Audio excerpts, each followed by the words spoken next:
Welcome, and thank you for attending our webinar. I have some housekeeping notes before we begin.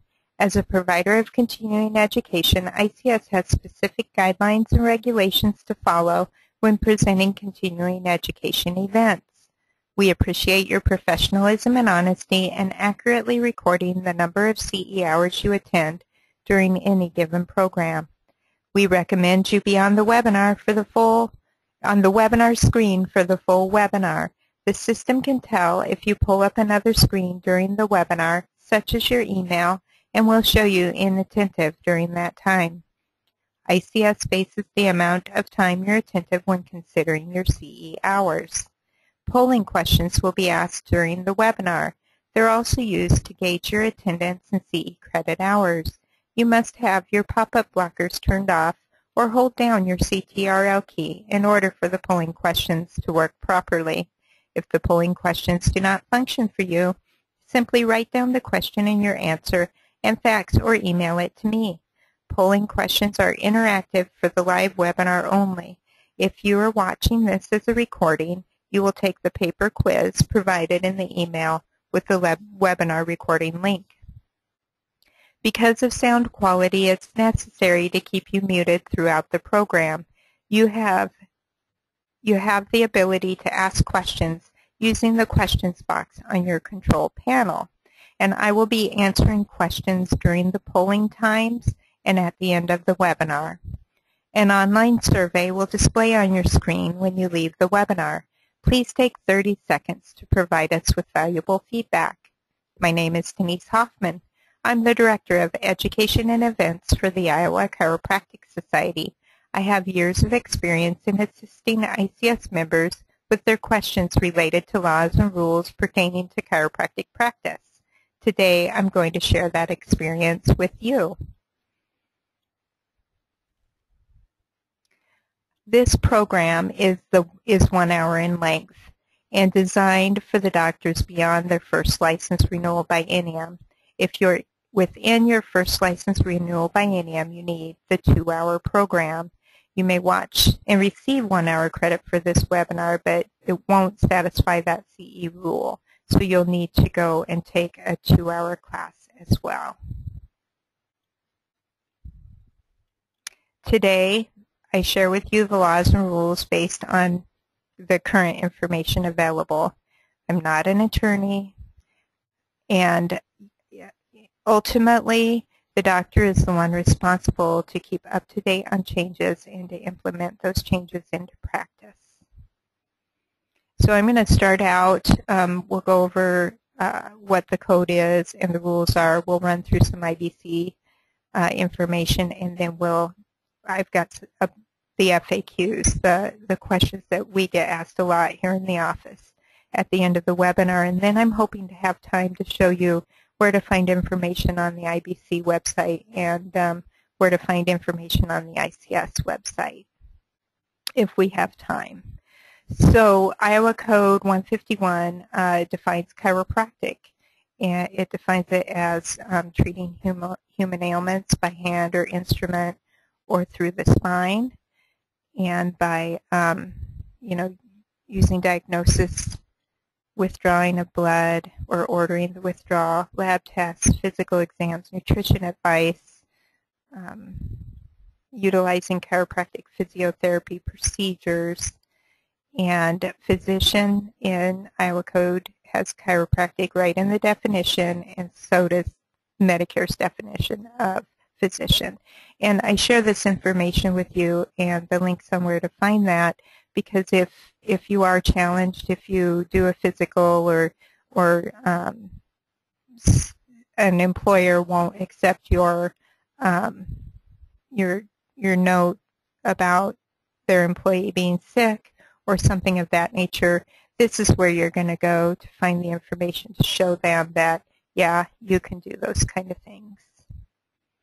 The Iowa Board of Chiropractic is made up of 7 members, 5 professional and 2 public.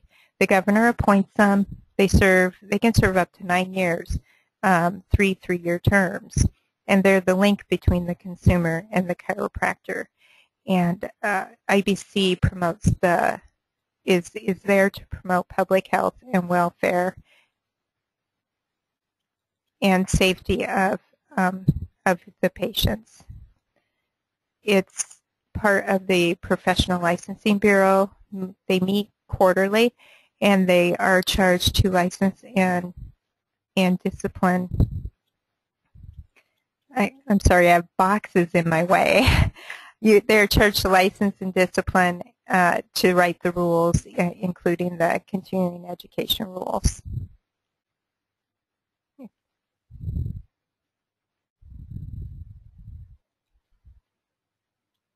I had someone say they are not seeing the slides, so I'm going to check that out here real quick because I didn't think I was paused. Now I'm paused. Now I'm playing. Did it work? Okay. I had to reset it apparently.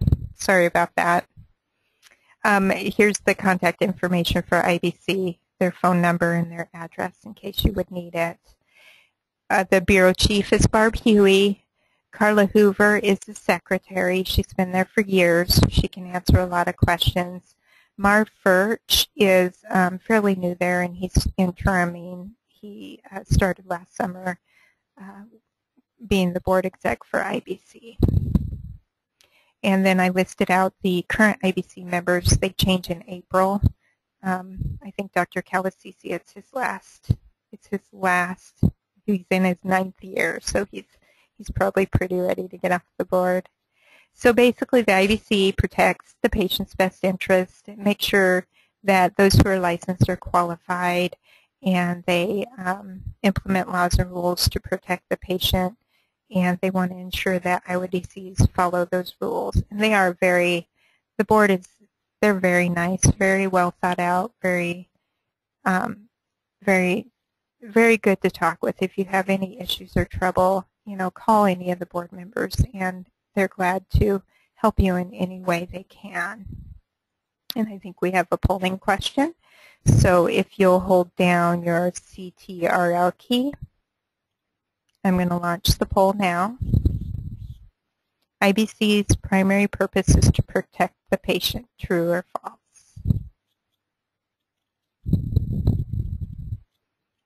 And I'm just waiting. I think we're doing okay with slides now, and I don't see any other questions. Good. Okay, 97% voted. It means there's probably one person out there that needs to vote. If you could get it in quickly, I'm going to close the poll in a few seconds. Okay, I'm going to close the poll now. If it didn't work for you, you can type it in the questions box. You can email or fax it to me. That's fine. And you should see the results. 100% of you said that is true, and it is. Thank you. License renewal deadline is June 30th of the even-numbered years. So the next renewal is in 2016. IBC sends a postcard about mid-May reminding of the renewal and how to do that process. But remember, those postcards can get lost in the mail, so we recommend you just visit IBC's website about the second week of May in the even-numbered years and see if it's ready to accept the renewals. And not receiving a postcard is not an excuse to renew anyway. We do get the information in our publications and on our website on where and how to do that. So be sure you get the renewal done. I think I just skipped a slide. Nope. Continuing education hours. Clinical hours are a program that directly relates to the clinical case management of chiropractic patients. So those are going to be like this weekend's webinar where it's on neurology and treating dizzy patients, nutrition, radiology. Those things that directly relate to the patient care are what you're going to consider clinical hours, and what IBC will consider clinical hours. Still on poll. Well, I'm going to have to,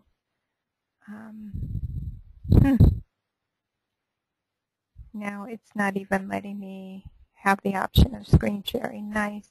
something went off. So if you can follow along on the slides that I had emailed out to you, I don't know what happened. Like everything went gray for me to be able to show the slides. So I'm just going to move forward in talking, and you can follow along on your screen. There must have been a glitch with that polling question in the system that turned off the screen. So I apologize. CE programs should be organized.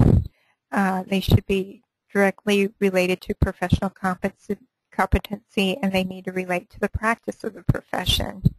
They should include instructors specialized in education and training or experience. In the event of an audit, IBC may request those qualifications. They probably will. You want to, the program should fulfill the goals and objectives, and you should receive a proof of attendance. That includes the information here, number of clock hours, presenters, course title, location, date, that type of thing that shows that you attended. You need at least 36 of the 60 hours required must be clinical, and we talked about what those clinicals are earlier. 20 hours of the 36 clinical need to be where the instructor is in the same room as you, instructing real time. 16 hours can be online instruction or via the ICN, and here's where your change is this year. If the instructor is not in the room with you at the ICN, then it doesn't count toward those classroom live hours. 24 of the 60 hours can be either clinical or 24 of the 60 hours may be clinical or non-clinical hours, and examples of non-clinical are your practice management, risk management, philosophy, documentation, coding, and the, like your mandatory hours in professional boundaries, Iowa Code, and the mandatory reporter, dependent adult abuse. Those are not counted as clinical hours. Those persons licensed for the first time are not required to complete continuing education, except they need the 2 hours in administrative code, and Iowa law says they need 2 hours in the mandatory reporter within the first 6 months of practice.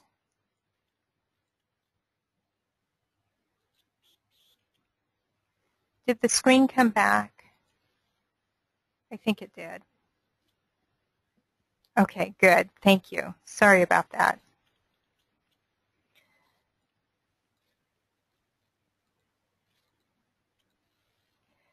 So you want to keep on file all the CE programs you attend for the Biennium, and you're going to want to keep your brochure and marketing information, your schedule.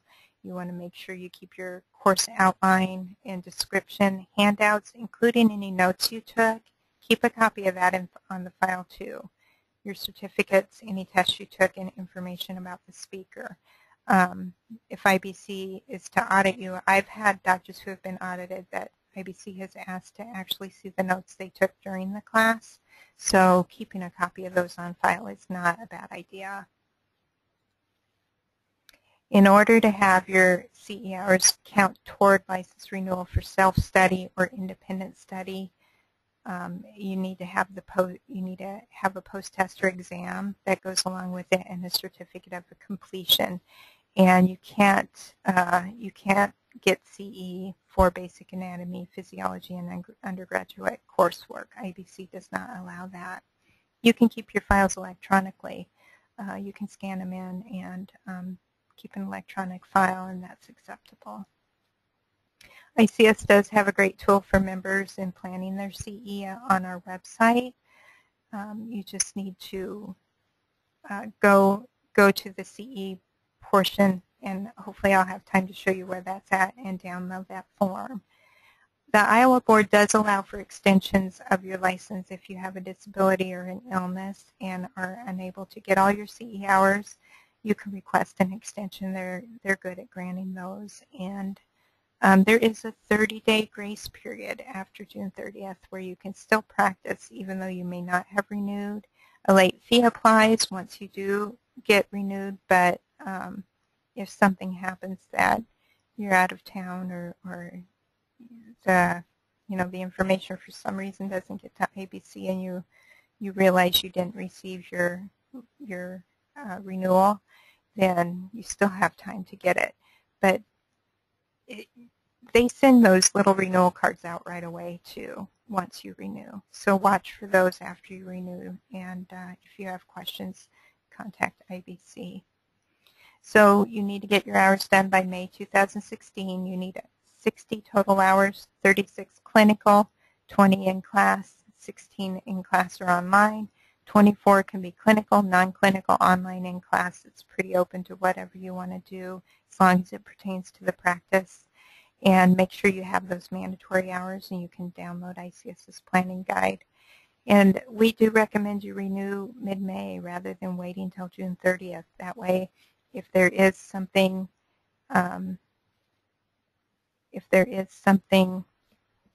in the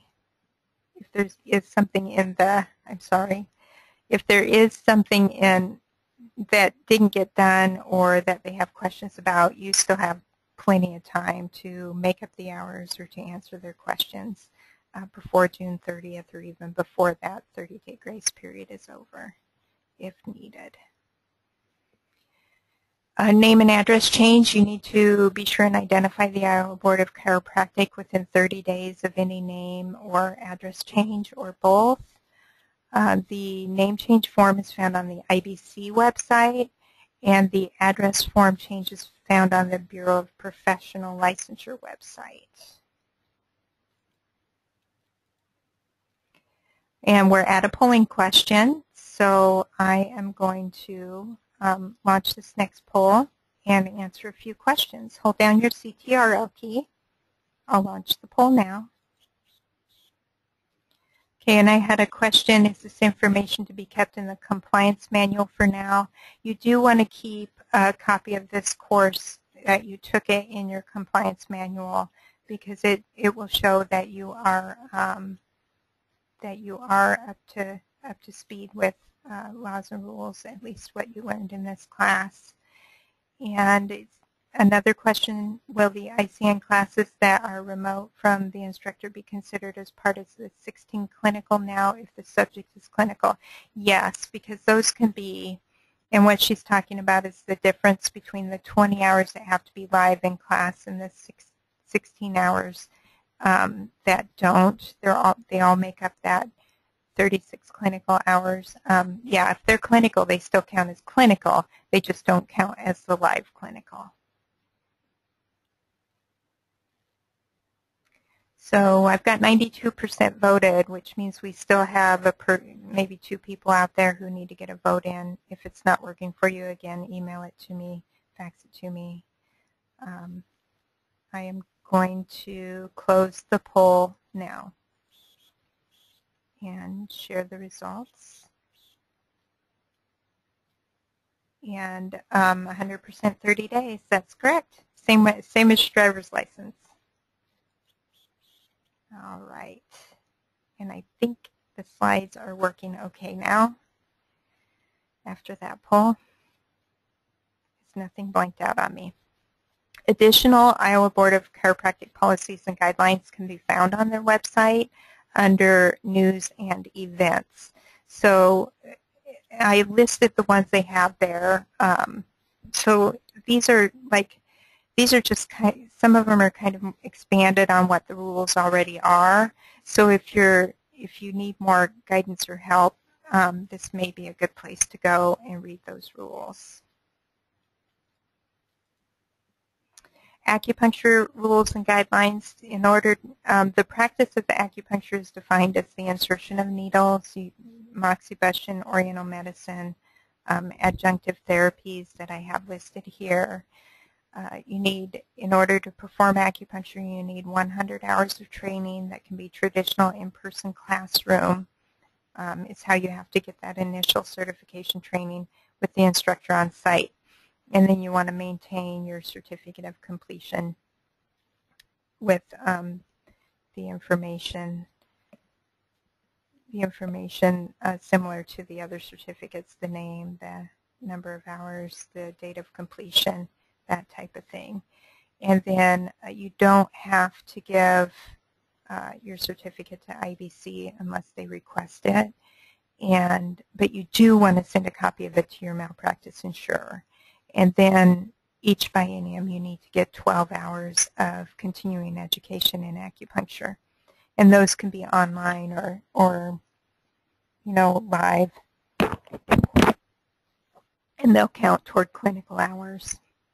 Dry needling does insert needles, so according to the IBC rules, ICES interprets dry needling to be acupuncture because of the insertion of needles. So in Iowa, if you want to do dry needling, you do need to get that 100-hour certification.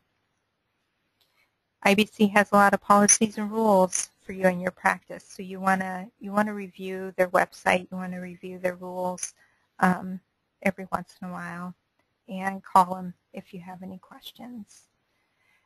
I put a link here to the complete guide to the CE rules, and then a link to the licensure rules as well. Those are probably the two main places that you go and find answers. And we'll move on to frequently asked questions. Mandatory reporter child abuse.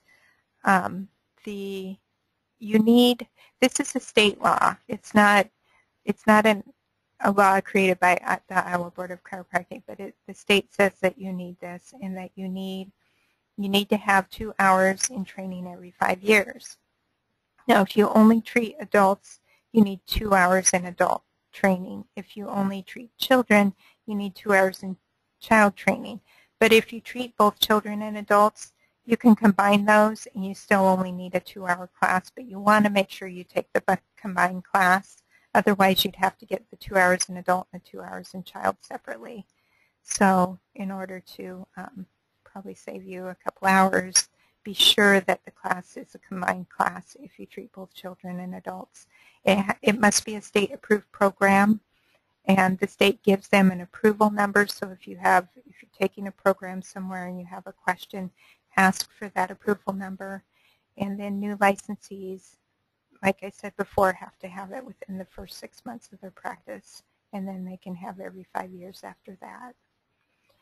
Practicing chiropractic on animals. The state law says that chiropractors may treat human ailments. Veterinary laws and rules don't allow for individuals who aren't licensed to practice veterinary medicine to charge for treating animals.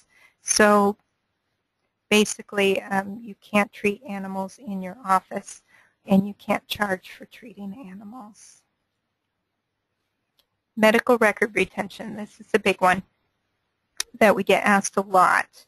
There are several guidelines, and they all say something different. So you always want to use the most stringent guideline. Electronic records must be backed up or printed and kept securely. In general, you should keep records 7 years, and we'll go through some of that. EOBs are not a medical record. They're a financial record, but they're not a primary financial record. So it's my understanding that if a claim is paid and you've inputted the information into the computer, you don't have to keep the EOB. For your comfort level, you might want to keep it a month or two, but it's not necessary because you've already inputted that information. And then a lot of them, I think, are electronic now, where you can just go look them up on the websites as well. If a claim has been denied, you'd probably want to keep the EOB for a year or so, but they are not part of the medical record. ICS recommends you keep personal injury and workers' comp records at least 10 years. Minors, the rule is to keep those 1 year after the patient reaches 18 or 6 years after the date of the last exam. but because IBC rules say keep it at least 7 years, just update that to 7. For example, if you saw a child at the age of 15, be sure and keep those records until they're 23 years old. Deceased patients, they say you can keep the records 2 years after the date of death. And again, with personal injury and work comp cases, you might want to keep them longer. You can scan papers in and keep them electronically. You don't have to keep all those box files in your basement. You want to make sure you follow HIPAA privacy and security rules when you're storing the records. And if someone requests records, you can't hold them for non-payment. You have to give them anyway. So the takeaway here is that the rules vary, so always use the most stringent. Keep medical records at least 7 years, 10 years if it's work comp or PI. Damaged and destroyed records. This does happen. You want to create an office policy and keep it in your compliance manual, and the information here should help you with that policy. If you have damaged or destroyed records, you're going to want to make every attempt possible to repair or recover the records. You want to inform the insurance companies that they've been damaged or destroyed and ask them what their policy is, and take pictures of your attempt or document your attempts to save the records using and use photographs to help you do that. You want to keep in the patient's record what you had to destroy and why, or what was destroyed and why, including those photos. You want to keep in the record the attempts you made to recover the records, the insurance company's recommendation, and you probably even want to put who you talked to, the date and time. And you want to keep any notifications you sent about the loss of records to the insurance company or to the patient. If you send them a notification to let them know, you want to keep that in the record too. And Medicare does allow relief from providing records for an audit or for a review if the damage was done by a natural disaster, and the guidance is in the manual is the link is there if you were to need that. So you want to be sure and create an office policy, and then if you do have damage, follow your policy, trying to repair the records, contacting the insurance company, and and then taking a photo even of the damage and the attempts you make to recover them. Correcting documentation is okay as long as you don't do it regularly. You want to make sure that your documentation is correct the first time. Once the documentation is written, it can't be changed. So to make a correction, I better go through this slide. So you should self-audit your records for accuracy on a regular basis. And then for EHR, contact your vendor and find out how you can make corrections for that. Ensure they're following the IBC and the Medicare rules. The IBC rules state that you can make a single deleting line. You still want whatever you're deleting to be legible. You want to do it in ink. You can't erase anything. You can't use any whiteout. Medicare rules say that you need to make an amended entry at the end of the documentation. Make sure it's clear and legible. Write late entry with the initials and date of the correction. Note whether it's missing or incorrect information, something that's being added. And then who the performing provider was and who wrote the late entry. So your takeaway here is to self-audit your records regularly to make sure that you don't need to make any corrections. And then don't make corrections regularly. So make sure you're documenting as thoroughly as possible. And you can't change the record, but there are steps you can take to make those corrections. Immunization exemptions. I have a link here to, it doesn't get you to the exemption itself, but it's the guide about the exemptions. If a patient is wanting to be exempt from immunizations, they should be bringing you that form. It's not valid unless based on a parent or guardian's personal beliefs. The only reasons for exemptions are medical and religious. Physician doesn't have to verify the reason for the exemption, but they'll hold the physician accountable for the information in the exemption. So medical exemptions are acceptable if they're going to be injurious to the patient. They can be for all the immunizations. They can be just for one immunization, for one or two. They require a physician's signature. And if there's no expiration date on the exemption, it's valid through the child's school enrollment. Religious exemptions must be signed by the applicant or by the parent and guardian. Has to be notarized. This is religious only, needs a notary.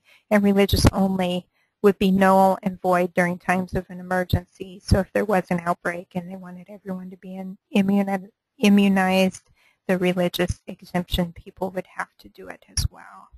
And colleges, there's no Iowa law that regulates college and university immunizations. They establish their own requirements. So the takeaway is you can provide those exemptions as long as it falls within the guidelines, and the law doesn't require colleges to do them. Preschool and student physicals, Iowa law basically says that you can't do preschool-aged physicals, but you can do school-aged physicals and sports physicals. You want to note that Boy Scouts don't allow physicals by DCs, so if you have a young boy coming in for a sport physical, you want to make sure their parents are aware that Boy Scouts won't accept the physical from them, and they'd have to go to another provider as well to get that done if they're in Boy Scouts.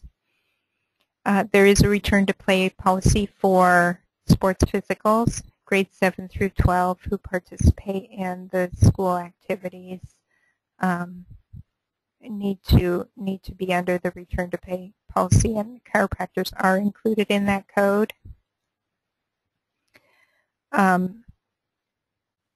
If a child basically says, the return to play basically says that if a child exhibits signs or symptoms of behaviors of the concussion or brain injury, they're pulled immediately, and then they can't come back to play until a trained provider has evaluated them and given permission for them to return to play.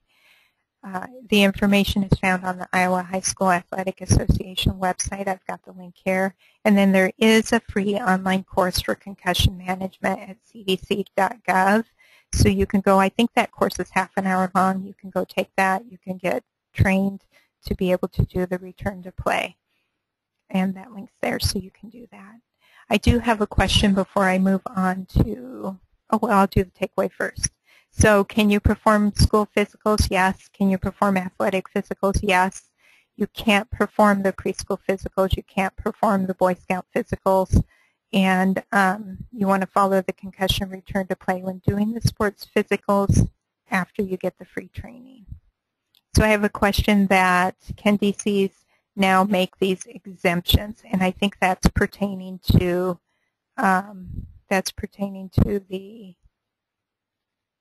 the exemptions from having to get vaccinated. Yes, DCs can make those exemptions.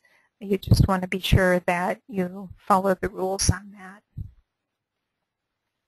Treating minors without parental permission. We don't get this one often, but it does come up, and I think it's an important thing for doctors to know, especially in small towns. The minors have to have parental permission to be treated unless he or she is emancipated, and to be emancipated they have to be self-supporting, they have to be living legally on their own and with permission, not a runaway. But if they're still using their parents' insurance, then they're not emancipated, and you do need parental permission. So even if they're self-supporting, even if they're living on their own, they're using their parents' insurance, you have to get parental permission. Advertising guidelines. So basically IBC says you need to be honest in your advertising. You need to be ethical and don't do anything that would be harmful or detrimental to the public.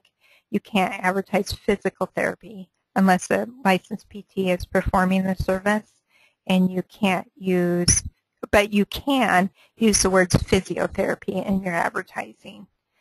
And you don't want to have any untruthful or improbable statements that would cause the average person to misunderstand what you're advertising. Iowa law says you have to display the word chiropractor in your office and on your signs. The Federal Trade Commission, I've got a link to the rules there, and the one that I think would pertain most to the profession is the patient testimonial part. You want to make sure that if you're using a patient testimonial in your advertising that may not be a typical result of the treatment, then you need to make sure you note that in the advertisement.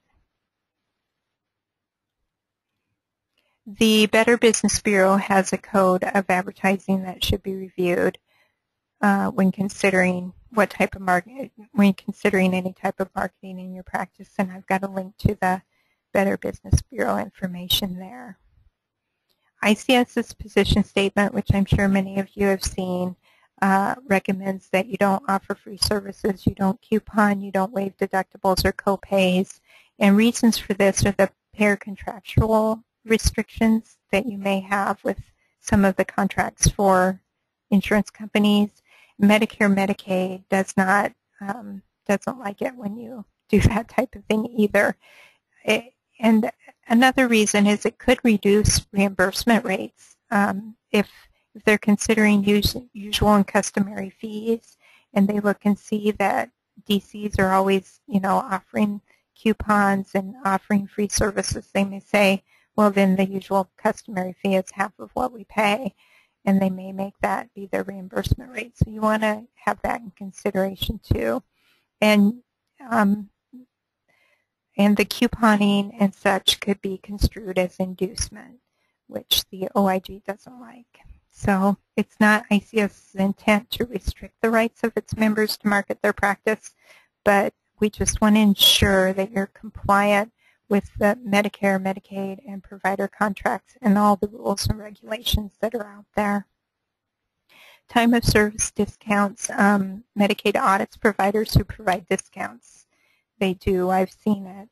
And well-marked contractual language may not allow for you to have a dual fee schedule, and there is mandatory claim submission language in some of the contracts.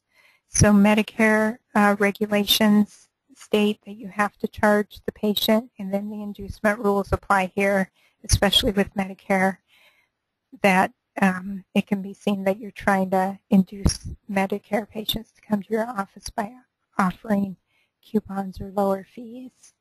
And you have to consider, if you get a late billing request from a patient too, if you've given them a discounted service and then all of a sudden they want their claim submitted to insurance, or then that claim is going to show the discounted fee, and you could be flagged as having two fees in your office. And then you want to consider if it's a personal injury or work comp claim that comes out later. If they're injured and then they decide to file work comp after seeing you, and you've given a discount, that could cause some issues there too. So basically, you want to be honest in your advertising. You want to consider IBC rules on specialists and certification, because there are specific rules that they have that if you're going to say you're a specialist or certified, you want to make sure you have the documentation to back up that you've gotten special training, that you've gotten that special certification. And then you need to be sure and use the word chiropractor in your signage and displayed in your office.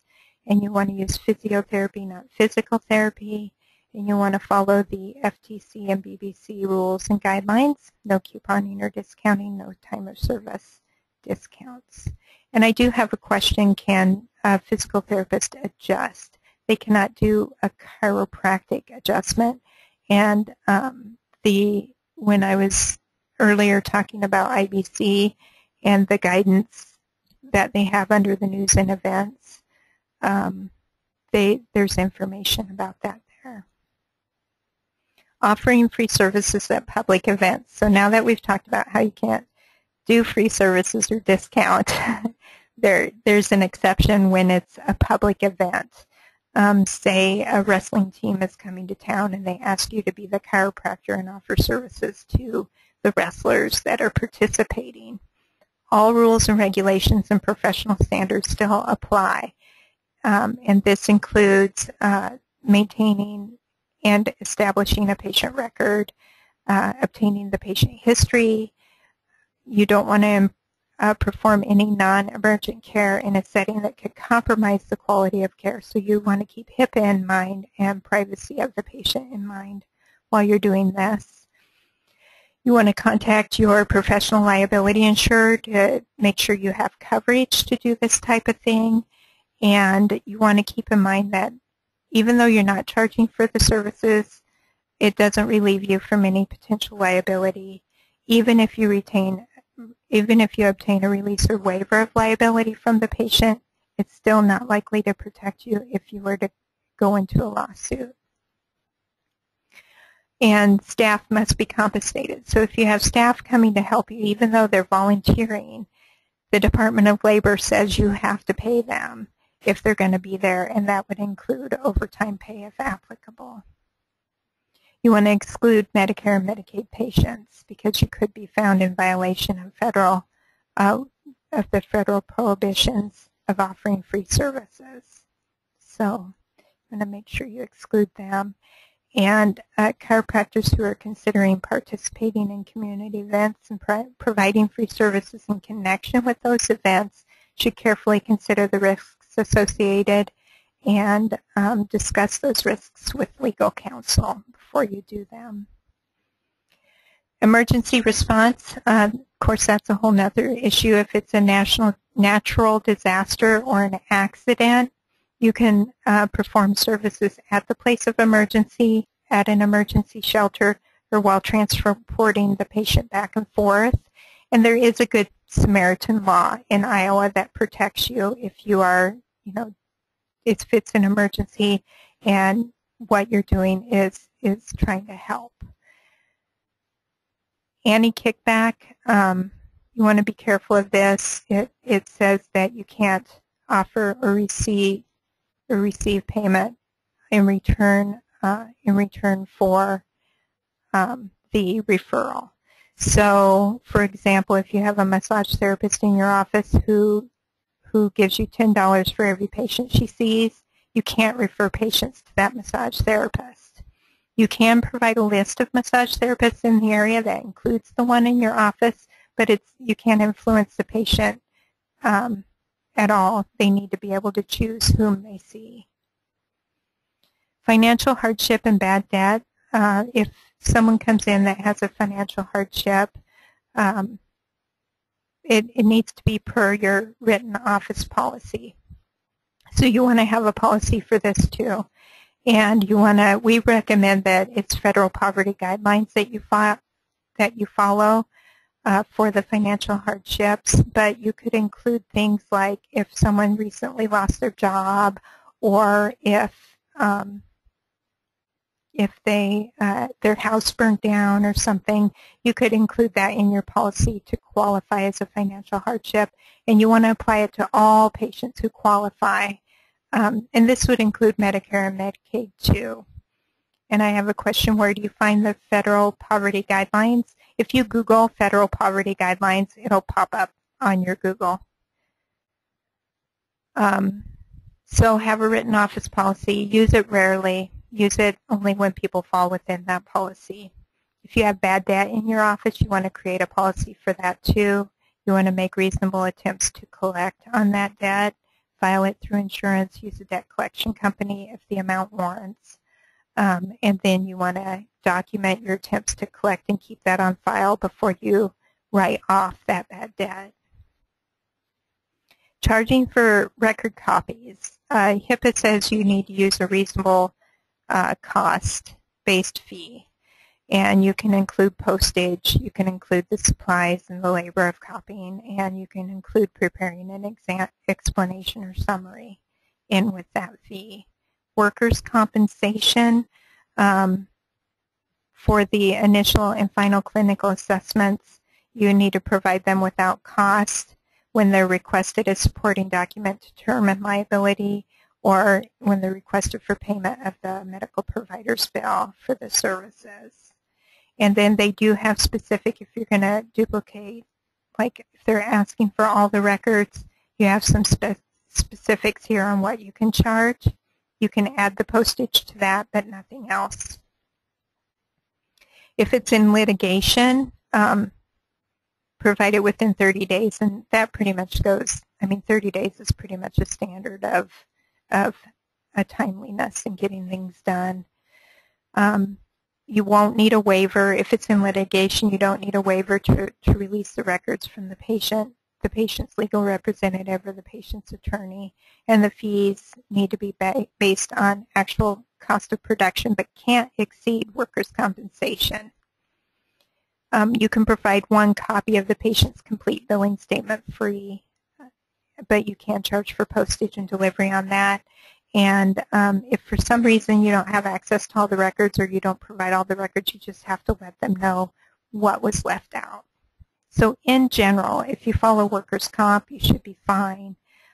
Take into consideration if records are requested for litigation. This information is all on our website too. Delinquent accounts are any accounts 30 days past due are considered delinquent. You can charge a flat fee for collecting for delinquent accounts only if you notify the patient and they sign an agreement to the charge. So that would be part of your intake form, is letting them know you charge a fee for 30 days past due. Then you want to keep that in their chart.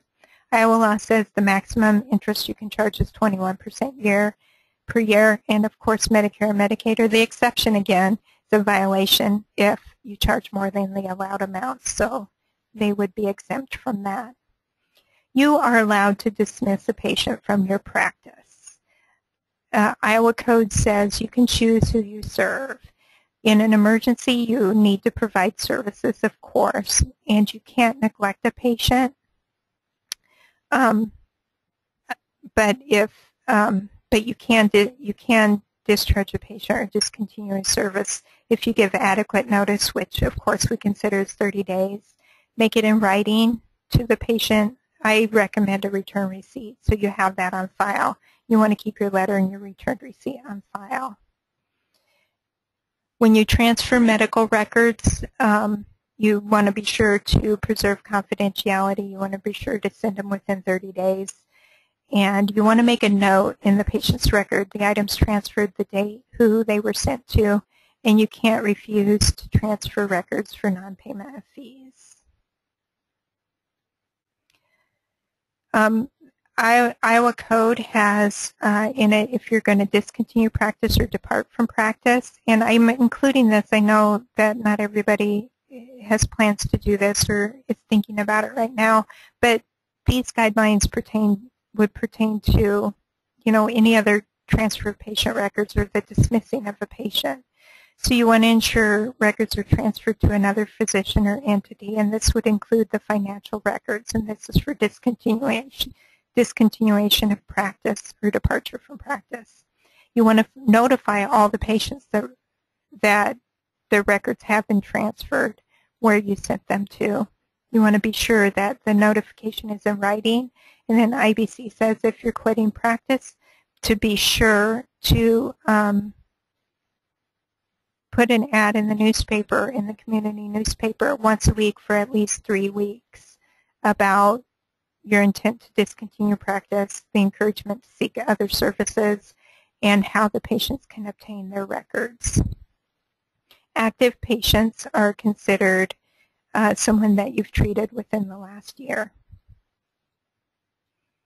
So if you're retiring or discontinuing practice, transfer your records to another physician, notify the patients in writing, and preserve confidentiality.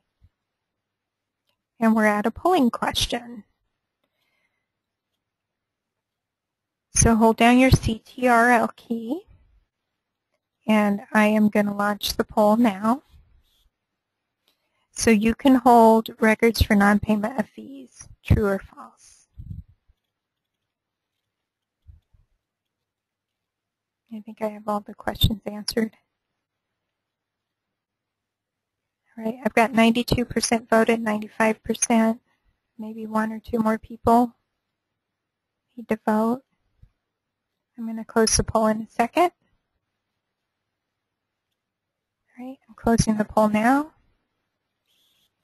And I will share the results, and everyone got it right. False, you cannot hold them for non-payment. Thank you. We'll make sure the screen came back up. It looks like it did because I'm not shadowed out. Yay! So we're functioning.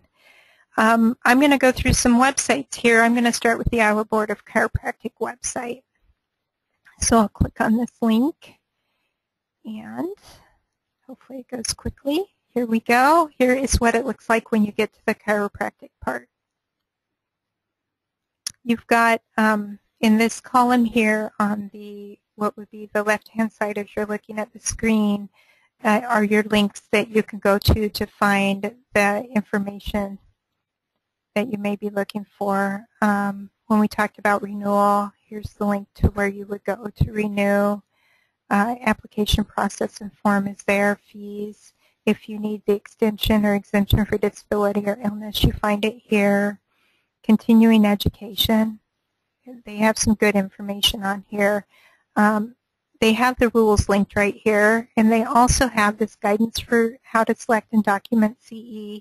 I recommend you read that. And then they have guidelines for continuing education sponsors. So if you have a vendor who contacts you and says, I'd like to put on some CE for chiropractors, how do I do that?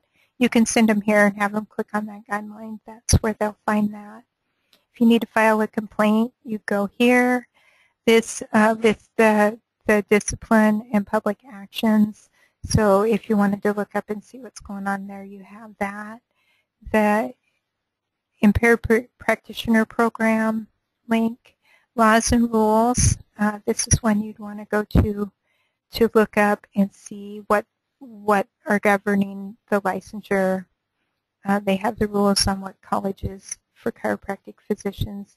The practice of chiropractic contains a lot of good information about, principles and ethics, utilization, cost control and review, physical exam, record keeping, billing for your chiropractic assistants.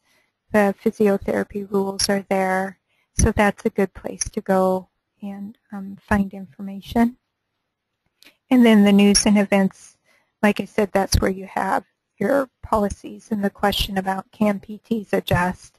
That informal guidance right here is where you go and look that up for information from IBC. So for the ICS website, we are working on a new website, and I know some of you have had problems with this one. It's not working well with some of the updates to the Internet Explorer, so that's been an issue. So we are working on getting a new website. But basically, up here at the top, you have your columns for this one. If you have a vendor you want to come to some of our shows, here's where you'd lead them to find information about that. Where you'd lead members to, or non-members, if they want to join, you can lead them to the website here. Find a chiropractor is rather nice. If you have a doctor who, or if you have a patient who's moving to a new town and you want to make sure that that you send them to a doctor who does Atlas, you can type in the town they're moving to and choose that technique and do a search, and it'll pull, oh, no doctors. Then you go to the next one, next town nearest. Should have practiced that. And it will eventually bring you to someone in the area who does do that type of service. So it pulls up those doctors who have had, who do those techniques. And I'm going to log in so I can show you where you can update your techniques. Once you log in as a member, My ICS, my information, is where you're going to be able to do that. You just go to the techniques performed, and then you'll be able to choose the different techniques you perform, hit save, and it'll show up on the website as well. You can update your office information. You can update your personal information if you were to move or needed to make an update there. Directory, this is all the ICS members, where when you're on the public side, it's just those who are showing practice. So this would be everybody, even the life members and the retired members, if you needed to look somebody up. Resources is a great tab here. You can see we have our FAQ Center, where you can go find that information about continuing education, about our foundation. Useful links, we have some links to ACA here, the Hawkeye program, HIPAA regulations, different things like that if you need to find. We also have insurance resources, so we've got links directly to like the Wellmark website and the Optum Health and United Healthcare. The links to their websites are there. Under Medicare and Medicaid, we've got links to your FAQs with Medicare and Medicaid. So it's a good place to go and review. I wanted to show quick too our new website. So it's not going to look like this when you go in, because this is the back end, but it's the only way I'll show you when I get there.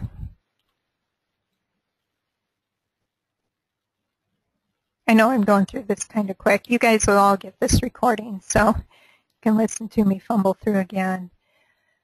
So when you go into the new website, it's taking a minute. It's going to look like, drum roll, this. And you'll be able to log in as a member here. And it's got a lot of the same information, find a chiropractor, sponsorships, about ICS and how to join ICS. Just like our other website.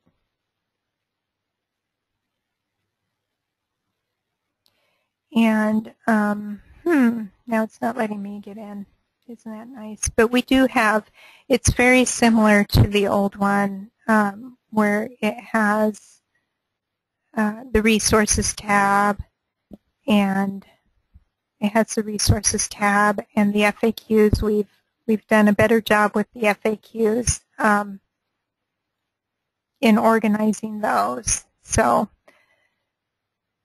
that's all I have for now. So if you have any questions, let me know.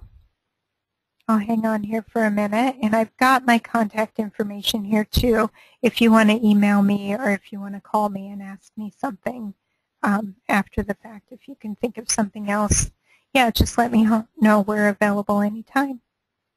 Thank you so much.